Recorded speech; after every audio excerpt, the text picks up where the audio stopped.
Live from WRAL News Headquarters in Raleigh, your number one source for local news. WRAL News, coverage you can count on. Now at 6, a person is hurt in an early morning stabbing in Durham. The WRAL Breaking News Tracker was there as police investigated. And it might look like it's pouring here in Southern Pines, but it's just a little bit of drizzle. I'll show you where you could run into that on this cloudy morning.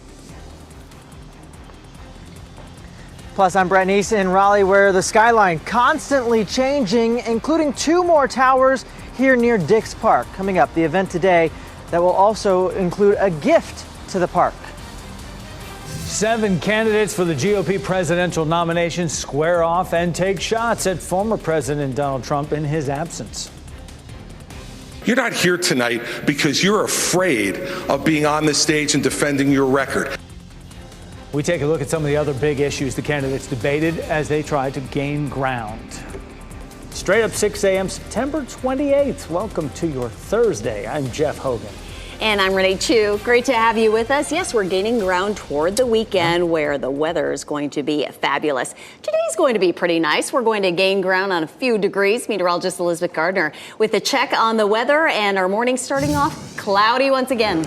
Yes, I think we're starting to get used to it. It sort of feels like we've moved to Seattle. We have gray skies this morning. Here's a live look at downtown Durham. And I showed you that those sprinkles showing up on the camera there in Southern Pines. I'm not seeing that on any of our other cameras. Doesn't mean that you won't run into a little bit of drizzle out there this morning. It's likely that you could see a little bit, but it's not widespread. 62 is our temperature. Our wind still coming out of the northeast, 7 miles per hour. As long as we have that northeasterly wind, the clouds are going to hang around. We do have the top of the tower lit up in purple to signify the cloudy conditions. And we take a look at the percentage of the sky covered by clouds today. It's going to be 70 to almost 90%. So we might see a little peak of sunshine this afternoon, but we're certainly not going to make a lot of headway on clearing. Our temperatures range from the mid 50s to low 60s across our area this morning. We'll be in the 60s for this morning, but we'll end up climbing into the mid 70s this afternoon, a little bit warmer than yesterday. I'll show you when the pattern begins to break down, and we'll have more sunshine in our forecast coming up. Brian. Elizabeth, at 6:02 right now, we do have reports of a disabled vehicle at the intersection of Sunnybrook Road at Pool Road there on the southeast side of Raleigh. Just something to keep in mind here for the next few minutes as they work to get that cleared. We're not seeing any big delays there, but there could be some police response, so you need to move over one lane if you can. Heading out to the south side of Raleigh and checking in on that live camera at I-40 at Rock Quarry Road with westbound traffic heading away from us. No delays this morning heading toward South Saunders Street and beyond. Breaking news, a person is hurt after an early morning stabbing in Durham. Officers responded to Wabash Street and Moore Place shortly before 3 this morning. This is video from our breaking news tracker at the scene. There's no word on who's behind it. We're working to learn the victim's condition and what led to the stabbing. And more breaking news. A car chase in Durham ended with a crash into a tree and a power pole. This happened on Clayton Road just about 1 o'clock this morning. Durham County Sheriff's deputies say a pursuit that started on Cheek Road ended when that driver lost control of his car and crashed it near Glen Rose Drive. This is video from the WRAL Breaking News Tracker. Deputies say the man was arrested and taken to the hospital to be treated for minor injuries. Duke Energy was called to the scene to replace the pole. We're working to learn who the driver is and why deputies were trying to pull that driver over. An arrest has been made for a reported rape in a campus dorm at North Carolina Central University. Just after 10 last night, university police announced they arrested a student for the assault. It happened inside a restroom at the Benjamin Ruffin Residence Hall between 1 and 2 yesterday morning. Police say the suspect and the female victim knew each other, and there was no unlawful entry into the residence hall. We're working to find out the name of the person arrested and what charges they face. A 13-year-old boy is recovering this morning after being hit by a car while he was crossing the street. It happened at the intersection of Jones Franklin Road and Athens Drive in Raleigh. Police say the boy was with 2 friends when that happened yesterday afternoon.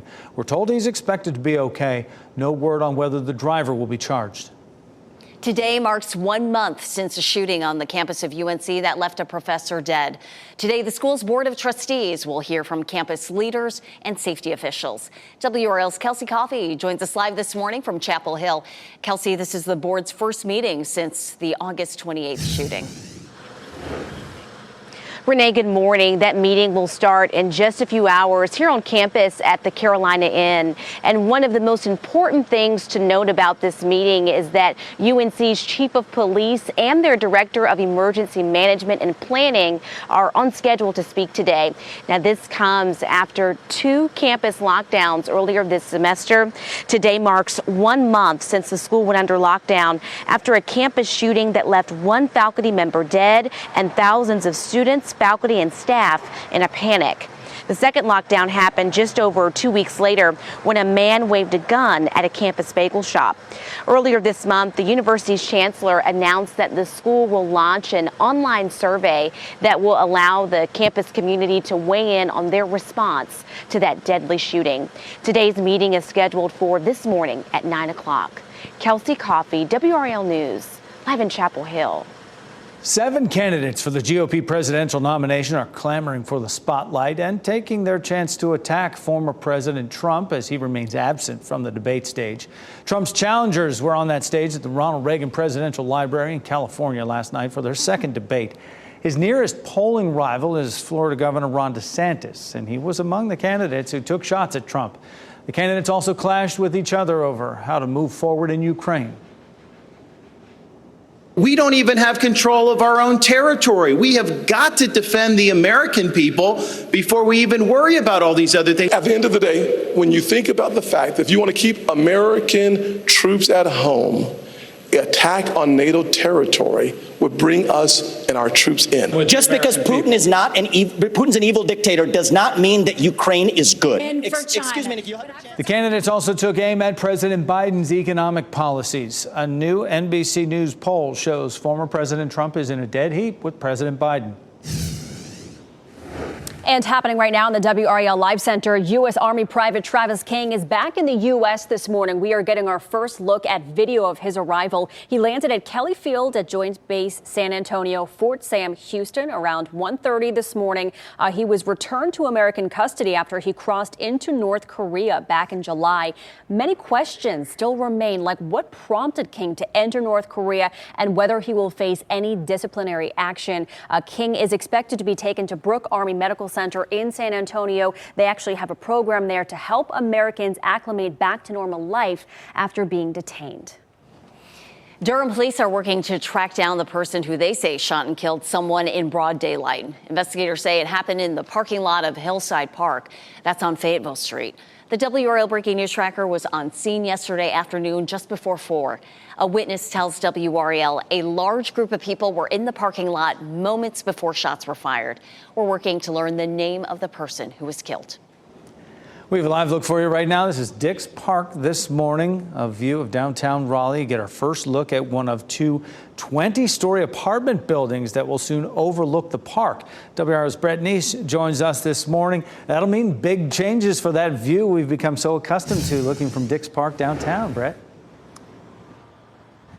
Yeah, that's right, Jeff. And, you know, the skyline has changed a lot over the last couple of decades, and more change is on the way. Behind me is the site of the weld, and I can tell you there are dozens of workers that are already out here underway with construction for today. Now, it's it is a 20-story high-rise. It's a new one that is going to go above Dix Park. The $700 million project was revealed earlier this year. Later today, though, we're going to get a closer look at the first of 2 towers that will be built here. The towers will provide hundreds of apartments that overlook an iconic green space here in Raleigh. And the project sits across Lake Wheeler Road near the Gibson Play area, which is also under construction right now.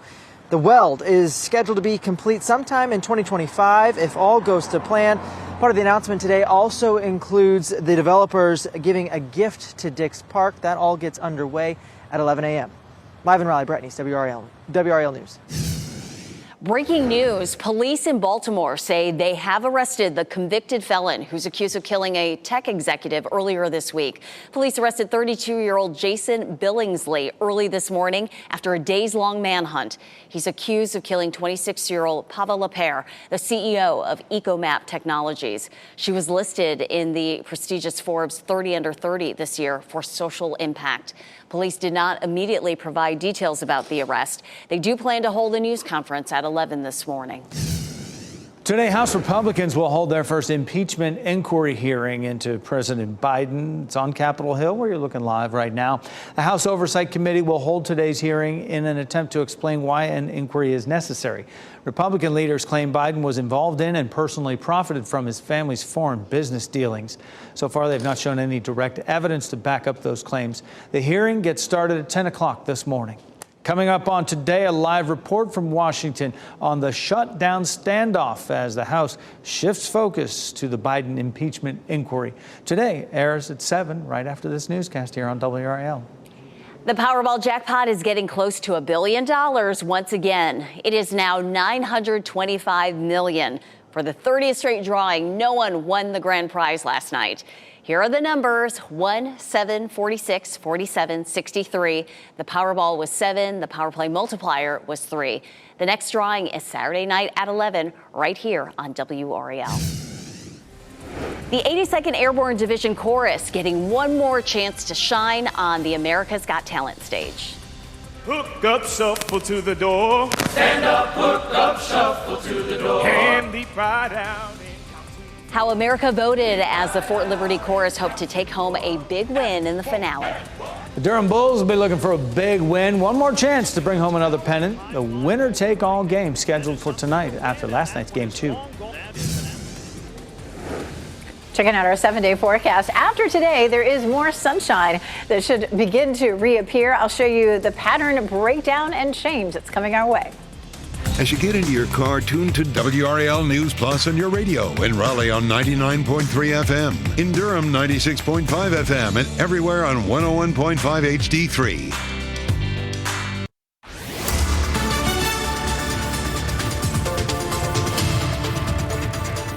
It is 6:13. It is a cloudy start. You might run into a little bit of drizzle out there. Our temperatures as you're heading out the door are mostly upper 50s to low 60s. Sending the kids out to the bus stop this morning. A light jacket might feel good. And some spots temperatures are going to be in the upper 50s. We're looking at, say, Fayetteville at around 63 this morning. A little drizzle is possible. It's probably not enough to worry about sending the kids out with their raincoat. And this afternoon, maybe a peak of sunshine, 74 for the afternoon high. But much of today is going to be cloudy like it was yesterday. We take a look at our hour-by-hour cloud cover forecast. And for the most part, we're going to end up with about an 80% coverage of the sky today. So tomorrow, it starts to break down. We'll have a bit more sunshine. I'll take a look at the weekend coming up in just a few minutes. Brian. All right, 6:14 right now, and some new information. That disabled vehicle on Sunnybrook Road is a little closer to the 440 bridge. Still not seeing any big problems showing up on the sensors there. I am watching a little bit of a delay building on 40 westbound between 42 and the Clayton bypass right now. We'll get an update on that coming up in just a few minutes. We'll take you to South Durham for a live look at I-40 at Fayetteville Road. Traffic building in both directions. That eastbound trip right now, a 1-minute delay from 15501 out to 885 per day. Brian, thanks. Advancements in DNA helped solve a mystery 33 years later. Back in 1990, DNA was a newer science when crews found an unidentified body along I-40 near New Hope Church Road. Investigators created digital pictures of the victim, but it didn't help come up with any new leads. Years later, Orange County investigators finally identified the murder victim as Lisa Kessler. In 2020, a new investigator took over and sent a hair fragment to a California company that analyzes DNA. DNA gets old, it gets smaller and shorter and shorter and shorter. And whole genome sequencing is a great way to actually access and observe the DNA molecules that are present. A genealogist then identified family members based on the DNA. The team learned of Lisa Kessler, from whom no one had heard in 3 decades. Now the focus shifts to finding Kessler's killer. People all across North Carolina are sharing their concerns with state leaders about gerrymandering. The Republican-led legislature will soon redraw its own districts, as well as 14 seats in the House of Representatives. Yesterday's public hearing was the last one before redistricting begins in October. The legislature has lost several gerrymandering lawsuits in recent years, and nearly everyone who spoke Wednesday urged them to make the maps more fair this time around. After the hearing, a top Republican senator told WRAL they will draw the maps they believe are legal. It's Clean Energy Week, and this morning, Governor Roy Cooper is touring Fayetteville Technical Community College to highlight the workforce training programs there. On the tour, Cooper and state leaders will view a solar panel demonstration, an EV and cybersecurity class. WRAL's Liz McLaughlin will be on that tour and will update us during our evening news. Today, the Miracle League will open a new field in Wilson in honor of Canon Hinnant. The new field will open tonight at 6. The Miracle League is an inclusive baseball league for people with disabilities. The field is specially designed to accommodate wheelchairs and other mobility devices. It will be at the Gillette Athletic Complex on Corbett Avenue. Also on the field, the Durham Bulls will play a winner-take-all game tonight in the International League Championship Series. The Bulls fell behind 7-0 in last night's game 2 against the Norfolk Tides. Scored a couple runs late, but were unable to come back. The best-of-3 series is tied at 1 game apiece. The deciding game will be played tonight in Norfolk. First pitch for that at 6:35. You can watch live on WRAL Sports Plus. Good luck to the Bulls. We know they can do it. Too bad they're not playing at home because weather-wise it'd be pretty nice. Meteorologist Elizabeth Gardner in the WRAL Severe Weather Center with how today will be a little warmer than yesterday. Yesterday we kept it in the 60s all day, but mid-70s for this afternoon will definitely feel comfortable. It is still likely to be fairly cloudy today. We may see a few hints of sunshine this afternoon, but it's probably going to be sometime tomorrow afternoon before we start to see much more sunshine breaking out. But the weekend looks especially lovely. Goldsboro, Fayetteville, Apex, Chapel Hill, all with cloudy skies this morning. Chapel Hill courtesy of Top of the Hill Restaurant, and of course that's a view of our newsroom there in Fayetteville. Mostly cloudy skies for today. We start to see a little bit more sunshine on Friday and even more on Saturday and Sunday. We've got a really nice looking fall weekend in our forecast. Lots of events happening, big Bluegrass Festival, lots of big college football games. Right now we're looking at a low pressure system that's been sitting off of our coast for the last several days. It's been feeding air in from the northeast, and a northeasterly flow for us does exactly what we're seeing outside right now. It brings mostly cloudy skies, a little bit of drizzle, sometimes some breezy conditions, and temperatures tend to be below normal. Once this moves out, we're going to be back to more normal temperatures and a bit more sunshine. So the low hangs out off the coast today, continuing to feed in a good bit of moisture. Now, if you're headed back towards Charlotte or the foothills or toward the mountains, you might end up seeing some sunshine today, but most of our viewing area will still be stuck in the clouds thanks to that low. By tomorrow, that low mainly dissipates and we should see a bit more sunshine in the afternoon. And then similar conditions on Saturday. You can see a good bit of sunshine there Saturday and again on Sunday. So pretty weekend in our forecast for outdoor events. Our drought status, there are just a few spots across our part of North Carolina that are abnormally dry, but we'll get the new update at 8:30 this morning. And I bet that most of that will actually be wiped off the map because of all the rain that we saw last weekend with Ophelia. Football Friday looking good. Temperatures at kickoff time are going to be in the low to mid 70s and then dropping into the 60s by the end of the games. We should see partly cloudy skies. Friday night, Louisville plays at NC State. Also a 7 o'clock kickoff. Again, temperatures will be in the mid to upper 70s. And then, tailgating Friday should be really nice. Temperatures will be in the upper 70s at 5 o'clock. Game ending with temperatures in the 60s. Notre Dame plays at Duke on Saturday. It's a big game. ESPN covering that one, 7:30. So an even game time. A good looking day for tailgating at 7 o'clock, 70 degrees, and then dropping into the 60s. We take a look at Tropical Storm Philippe, winds at 50 miles per hour. Interestingly enough, the new forecast path has us just wandering around and really not moving much from where it is right now, just gradually dissipating. We do have another system with a 90% chance of developing. It also looks like it's going to just wander around in the Atlantic and dissipate. So no real worries either one of those. Pretty weekend in our forecast, and that continues into next week, Brian. All right, 6:20 right now. We are watching a disabled vehicle on the southeast side of Raleigh. This is on Sunnybrook Road, not too far from the 440 bridge there. Not seeing any big delays at this point, but I'll watch it and let you know how it's developing. Elsewhere around the triangle, we're looking all right. I am watching some delays right now on 40 westbound coming in from Johnston County. Once you get up to the Clayton bypass, traffic's flowing freely, but it is adding about 3 minutes to that overall ride. Just check with our partners at Waze, and there are no reports of anything specifically causing that. Looks like it is just congestion as we get started this morning. Also a 2-minute delay coming in from Wake Forest on southbound Capitol Boulevard heading toward 540. Former President Trump says he has a message for striking auto workers. I side with the auto workers of America and with those who want to make America great again, and I always will. What else he had to say in his visit to Michigan instead of the debate? And Bryce Young is back on the practice field. His chances to get back under center for the Panthers this week after missing the last game with an injury. And here's a look at your winning lottery numbers. NC Education on your screen right now.